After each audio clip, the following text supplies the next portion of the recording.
Okay, push it. Alright, yep, okay. Looking at a wonderful Parisian city from 1,024 feet in the air would be beautiful, indescribable.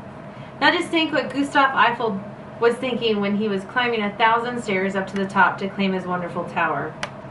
The Eiffel Tower was finished and available for people to visit during the 1889 World's Fair, the celebration of the centennial of the French Revolution. Still to this day, more than 6 million people come and visit the Eiffel Tower. Let us look at the design and functions of the Eiffel Tower. The Eiffel Tower and its designs for Paris.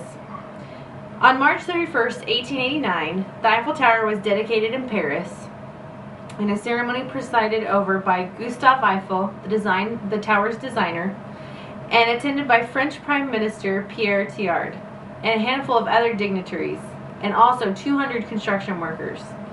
The Eiffel Tower was greeted with great skepticism because critics who thought and argued that it would be structurally unsound, plus it would be an eyesore in the heart of Paris.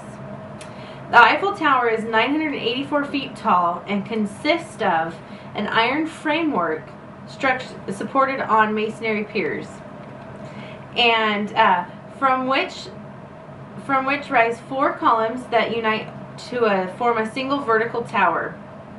Platforms on each with an observation deck are at 3 levels. Elevators are also on the piers of the curve.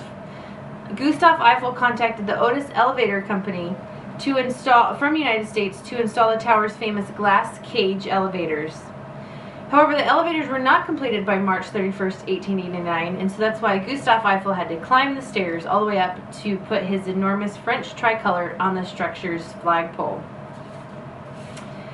The Eiffel Tower remained the tallest man-made structure in the world until 1930, when the Chrysler Building was built in New York City.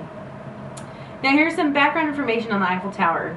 Originally intended as a temporary exhibit, the Eiffel Tower was almost torn down and scrapped in 1909. Per History.com, officials opted to save it after recognizing its value as a radio telegraph station during World War I. The Eiffel Tower intercepted enemy radio communication, relayed Zeppelin alerts, and was used to dispatch emergency troop reinforcements.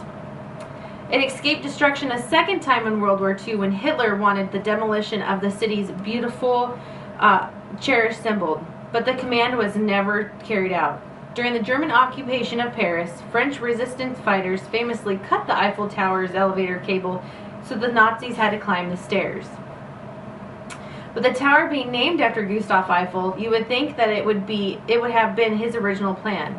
But let's take a look and see how he was the second person to come up with this beautiful wonder. Per Jill Jones in Eiffel's Tower, the original dreamer was British railroad engineer Richard Threvick.